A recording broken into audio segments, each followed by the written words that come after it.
పరిశుద్ధ నామమునకు మహిమ కలుగును గాక. క్రీస్తునందు ప్రియ దేవుని బిడలారా, ప్రభువైన యేసు క్రీస్తు పరిశుద్ధ నామములో మీ అందరికీ ఈ ఉదయకాల శుభములు తెలియచేయచ్చు ఉన్నాను. ఈ దినమంతయు మీకు మీ కుటుంబానికి దీవెనకరముగాను ఆశీర్వాదకరముగాను దేవుడు అనుగ్రహించాలని మీ కొరకై ప్రార్థిస్తూ ఉన్నాను. నేటి దినము కొరకు ఏర్పాటు చేయబడిన దేవుని వాక్యము మత్తయి సువార్త 7వ అధ్యాయం 1వ వచనం. మీరు తీర్పు తీర్చకుడి, అప్పుడు మిమ్మును గూర్చి తీర్పు తీర్చబడదు. ప్రియులారా, నేటి దినము కొరకు ఏర్పాటు చేయబడిన ధ్యానాంశము నీతివంతమైన తీర్పు. ప్రియులారా, ప్రజలకు తీర్పు తీర్చవద్దని తరచూ వింటున్నప్పటికీ ఇతరులకు తీర్పు తీర్చిన ఉదాహరణలు పరిశుద్ధ గ్రంథంలో చాలా ఉన్నాయి. మన ప్రేమ తెలివితో, సకల విధాలైన అనుభవ జ్ఞానముతో అంతకంతకు అభివృద్ధి పొందాలని పౌలు ప్రార్థిస్తూ ఉన్నాడు. ఫిలిప్పీ పత్రిక 1వ అధ్యాయం 19వ వచనంలో. ప్రియులారా, తీర్పు తీర్చడం గురించి యేసు ఆయన శిష్యులు చెప్పారు. కనుక సరైన విధానములో తీర్పు తీర్చడం మరియు తప్పుడు విధానములో తీర్పు తీర్చడం ఉన్నాయి అని స్పష్టమవుతుంది. లూకాసు సువార్త 12వ అధ్యాయం 56-57 వచనాలలో న్యాయం, విమర్శ అనే 2 పదాలను యేసు పరస్పరం మార్చి వాడాడు.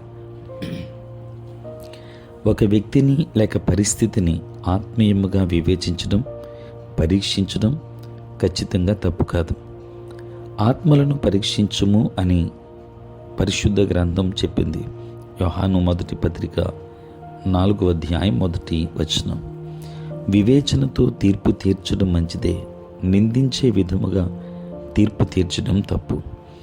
దేవుడు మాత్రమే పరిపూర్ణ తీర్పును ప్రకటిస్తాడని తెలుసుకొని ప్రజలకు విధించే తీర్పును దేవునికి వాయిదా వేయాలి. దేవుని బిడలారా, యేసు తీర్పు తీర్చడాన్ని నిషేధించలేదు. కానీ అదేవిధంగా తీర్పు తీర్చబడతాము గనుక మరొకరికి ఎలా తీర్పు తీరుస్తున్నామనే దాని గురించి జాగ్రత్తగా ఉండుము అని ఆయన హెచ్చరించాడు. ప్రియులారా, ఈనాడు న్యాయమూర్తి వలె లేక పౌలు వలె శిక్షించే తీర్పును విధించవలసిన కొన్ని సందర్భాలు ఉంటాయి. గద్దించమని సంఘ సభ్యులను క్రమశిక్షణలో ఉంచమని కూడా పాస్టర్లకు, పెద్దలకు ఆజ్ఞాపించబడింది. కానీ అది తేలికగా చేసే పని కాదు. తీర్పు వ్యక్తి పట్ల ఉద్దేశించబడదు, కానీ ఆ వ్యక్తి క్రియల పట్ల ఉద్దేశించబడుతుంది. మనం దేవుని స్వరాన్ని వినాలని ఈ హెచ్చరిక ఖచ్చితంగా బలవంతం చేస్తుంది. ప్రియులారా, సొంత విసుకులను లేక వ్యక్తిగత పక్షపాతాలను ఏమాత్రం వెళ్ళగక్కవద్దు.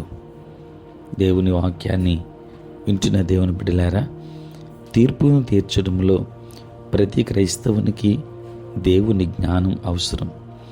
వ్యక్తులను, పరిస్థితులను ఆత్మీయముగా వివేచించడానికి లేక తీర్పు తీర్చడానికి పరిశుద్ధాత్ముడు సహాయం చేస్తాడు అనే ధీమాతో ఈరోజు మనం ఉండగలం. అప్పుడు దేవుని వాక్య ప్రకారం నడుచుకునే ప్రోత్సాహాన్ని, కనికరాన్ని దేవుడు మనకిస్తాడు. కనుక దేవుని యందు విశ్వాసంలో మనం ముందుకు సాగుదాం. దైవాశీర్వాదాలు మెండుగా పొందుకుందాం. ప్రార్థన. పరిశుద్ధుడైన తండ్రి, ప్రేమ కలిగిన ప్రభువానికి స్తోత్రాలు నాయన. రాత్రంతయు కాపాడి సంరక్షించి సుఖనిద్రను మాకు దయచేసి మా జీవితంలో మరొక నూతన దినాన్ని మేము చూడగలిగే భాగ్యాన్ని మీరు మాకు ఇచ్చినందుకు వందనాలు. ఈ దినమంతా కూడా మీ సన్నిధి మాతో ఉంచండి. మీ ప్రసన్నత మాకు దయచేయండి.